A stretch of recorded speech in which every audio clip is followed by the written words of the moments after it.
Hey guys, I'm Al Washington, and welcome to my Mystical Laws podcast. I'm here with a brand new author as well as a new online store owner, Charlie Nyberg. And Charlie, if you want to go ahead and introduce yourself for everybody. Hi, everyone. I'm Charlie. I own the Alibi Room bookstore, and I just released in October my first novel in a series that's called Daughter of Ash and Iron. And I'm really excited to be here, and I really appreciate Al taking her time and talking with me about this. Of course, absolutely, Charlie. Thank you again for definitely coming on. So we're gonna go ahead and get right into it. So who or what gave birth of you creating the Alibi Room? What inspired you to create it? And I love the website, by the way. That's how I reached out to you. Love the gothic, dark tone of the stories that we grow up as children that we loved. So what inspired you creating the Alibi Room? So it really came from just pure exhaustion of working your typical 9 to 5, working for other people all the time and relying on Oh, them to make smart decisions. And yeah, that. So I was like, well, I got to figure something out because I still need money, but I don't want to work, normal job. So let's give this a try. And this is what we've developed so far. So hopefully it catches traction, and gets me out of that 9 to 5. I hear that, Charlie. No true words have spoken. Trust me on that, as I know as creators.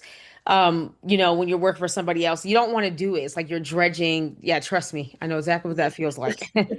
Trust me on that. So, with that being said, I mean, how's it going with the Alibi Room? How's it, like I said, is there any unique popular item that you sold so far? How's the store? You don't have to go into too much detail. Like, how's it going overall? Is it It's going very well so far. It is slow. I can see why like a lot of people start this and then they just quit because it's the waiting, the patience, the fixing little tiny things that might be causing some friction points that keep people from buying and like all this other stuff. So I've definitely learned a lot coming into this. I had no knowledge of how to run a website at all when I started this.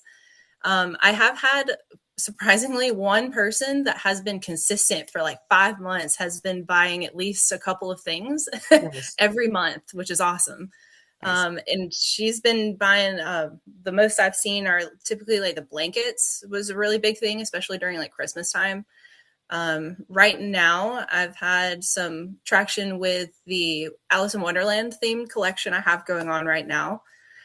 So those are the couple of things that I've seen a lot of people kind of buy from here recently. I don't have too many people that have bought yet, but we're working on that. So No, that's okay. Absolutely not. But again, like you just said, you're living your dream.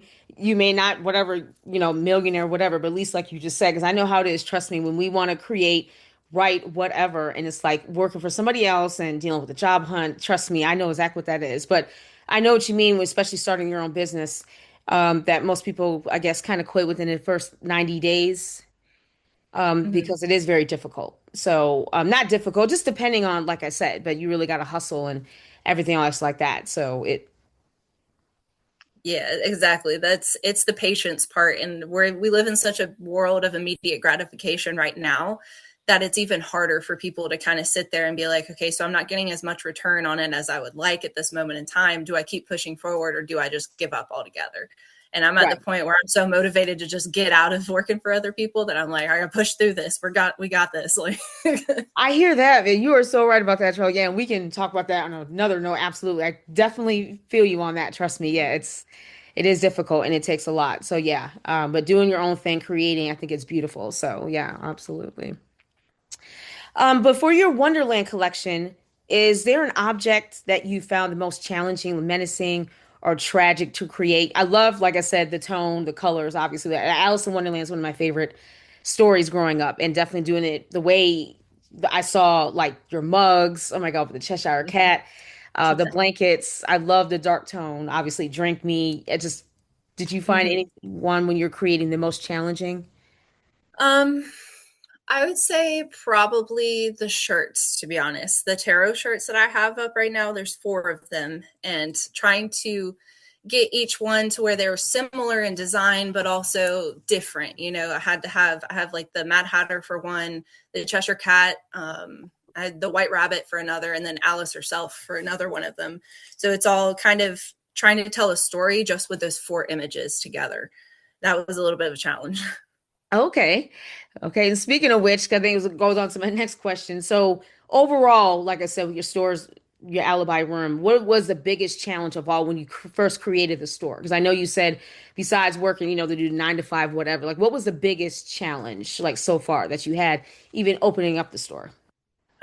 Figuring out how to create it. So I used like Shopify, which helped a lot with not having to start completely from scratch and code an entire website. But there was times where I had to go in and create blocks of code for certain things, like the cart drawer when it pulls out and it shows you how much you have left until free shipping and stuff like that. That was all personally coded into there by me. A lot of the animations were as well. And then just trying to figure out the little nuances with Shopify, how it works, that specific type of customization that I have going on for it. That was definitely the hardest part that I started off with. Really? Oh my God. Nice. Yeah, Shopify. Yeah. I appreciate them. Like I said, I know that you can start like quote unquote for free, maybe for $1 for the first, I think 1 or 3 months Mm-hmm. for Shopify. And again, like I said, either you can do like a LLC, which you should be doing later on, but I think it's a good idea even starting as a sole proprietor or doing business as. And also on a side note, because now with Shopify, now DoorDash is doing something. I'm sure you heard about it. Another thing as well, that they're doing something called like Doormash, Doormart or something, kind of like Yeah. Shopify, that you Mm-hmm. can sell your retail and stuff and everything on there. Oh, that's very cool. Yeah, I haven't heard about that, so that's new. Yeah, exactly. That's what I, yeah, I just read about it because, like, yeah, everything's now. I mean, because, like I said, even just in general, people are looking to start their own business. You know what I Mhm. mean? And definitely doing that. And I give them definitely truly applaud to do that. Yeah. Oh, for Versus sure. as, oh, yeah, exactly. Instead of hustling and, you know, everybody with the economy, like I said, not to go into detail, the economy's all over the place. And now Hmm. people are talking about going to humanize AI robots and et cetera, et cetera. So it's, yeah, very Right.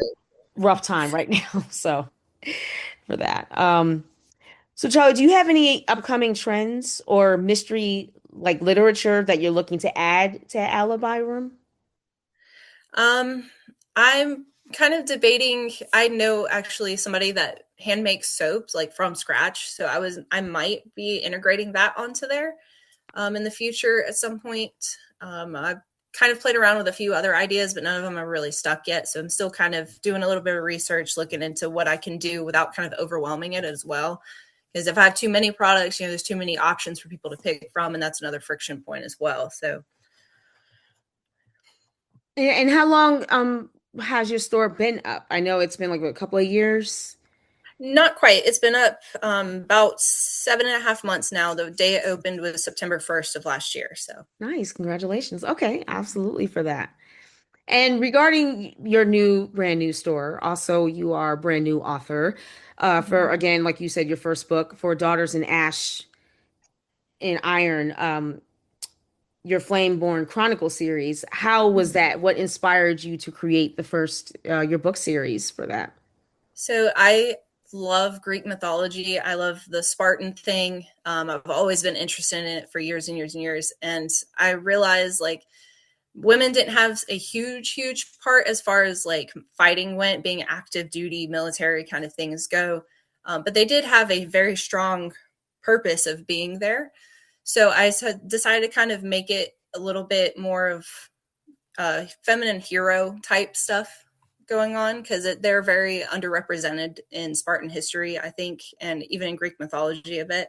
So I kind of blended those two together, and this is what came of it. So I was very happy with how it turned out, especially for the first time. So Absolutely. No, and definitely congratulations for that. I know it was definitely a challenge, always starting with a book series for that. Okay. Definitely. And again, once again, congratulations. thank you. You're very welcome. Charlie, do you want to let everybody know where they can find you, your website, your socials? Yeah, so I have the website itself is the alibiroombookstore.com. Pretty simple. If you even Google it, it'll pop up on Google. I think is like the first search result, but you have to put the whole thing in there. I'm on Facebook, Instagram. Now I actually just recently added TikTok on there as well. Nice. I also have Facebook and Instagram for the book as well. And you can find the book on the website, but it's through Amazon. So you can find the book on Amazon. It's on Kindle, Kindle Unlimited, all that fun stuff as well. Okay, absolutely. Well, thank you. And Charlie, thank you again for, like I said, hanging out with me in my loft. So everybody, you guys know where to find Charlie. Check out her beautiful online store website, The Alibi Room, as well as her first book series for Daughters in Ash and Iron, the Flameborn Chronicles. So definitely be able to check that out. So, Charlie, thank you again and congratulations again. And I will see everybody next time. Yeah, thank you. You're very welcome.